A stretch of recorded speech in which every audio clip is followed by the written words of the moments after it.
বাংলাদেশ অংশে কোনো বাংলাদেশি নেই যে ইন্ডিয়া ঢুকছে, এমন আমি পাইনি। দু একজন ইন্ডিয়া থেকে আসতেছে সেরকম লক্ষ্য করেছি। আর বাংলাদেশ পার্টে সারি সারি গাড়ি দাঁড়িয়ে আছে, ইন্ডিয়ান বাস, এগুলো সব ইন্ডিয়ান ট্রাক, এগুলো পণ্যবাহী ট্রাক। এগুলো ভারতে ঢোকার জন্য, মানে ইন্ডিয়াতে ঢোকার জন্য অপেক্ষা করছে। রাতের বেলা হয়তো এরা পণ্য নিয়ে এসেছিল, এখন চলে যাচ্ছে তাদের নিজস্ব গন্তব্যে। এ থেকে আমরা একটা জিনিস অবগত হতে পারি যে ভারত থেকে পণ্য আমদানি রপ্তানি খুবই স্বাভাবিক রয়েছে।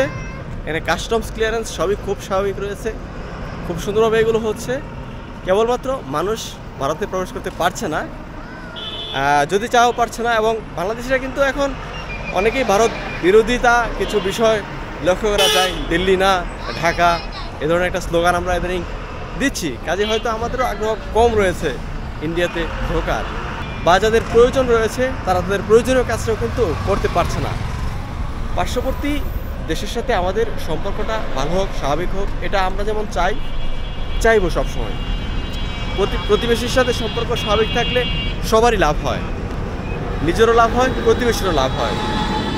এখানে স্থানীয় একটা মার্কেটে দেখলাম ভারতীয় পণ্য বিক্রি হচ্ছে, এবং তাদের সাথে কথা বলার পর বলল যে এখন আর সেরকম পণ্য আসে না, খুব কমই ভারতীয় পণ্য পাওয়া যায়, কারণ মানুষ যেতে পারে না, পণ্য নিয়েও আসতে পারে না।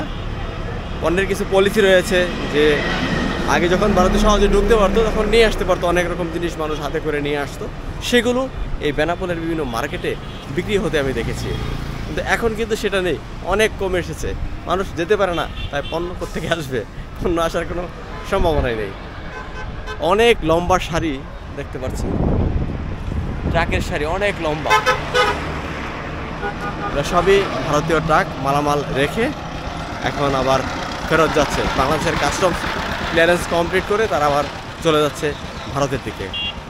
তো আজকের ভিডিও আমি এখানেই শেষ করব।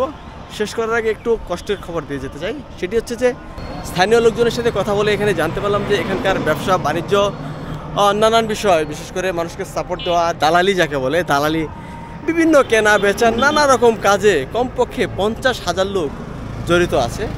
তারা এখন কাজ নেই বলে, ভিসা নেই, মানুষ আছে না, কাজ নেই বলে তারা এখন বেকার দিন যাপন করছে। এটা খুব কষ্টের বিষয়। আমি আশা করি ভারতকে আমরা যেহেতু বন্ধুরাষ্ট্র হিসাবে ভাবি, সেই বন্ধুরাষ্ট্র যেন তার পার্শ্ববর্তী দেশের সাথে কোনো রকম ঝামেলা না তৈরি করে ভিসা দেয়, এবং সেই ভিসার মাধ্যমে বাংলাদেশ এবং ভারতের যে পারস্পরিক সম্পর্ক, সেই সম্পর্কটা অটুট থাকে। এতক্ষণ আপনারা দেখছিলেন এক্সপ্লোরার মাহফুজ ইউটিউব চ্যানেল এবং ফেসবুক পেজ। যে যেখান থেকে দেখেন না কেন, আজকের ভিডিওটা থেকে আমি একটু সামারি টেনে শেষ করব। যাই হোক না কেন, যত কিছু হোক না কেন, পার্শ্ববর্তী লোকজনের সাথে সম্পর্ক ভালো থাকতে হবে, তাদের সাথে ঠিক সম্পর্ক বজায় রেখেই চলতে হবে, নিজস্ব স্বার্থ, যৌথ স্বার্থ বজায় রেখেই এগোতে হবে, এবং সে এগিয়ে চলা আমাদের জন্য, সকলের জন্য মঙ্গল বয়ে আনবে। আজকের ভিডিও এখানেই শেষ করছি।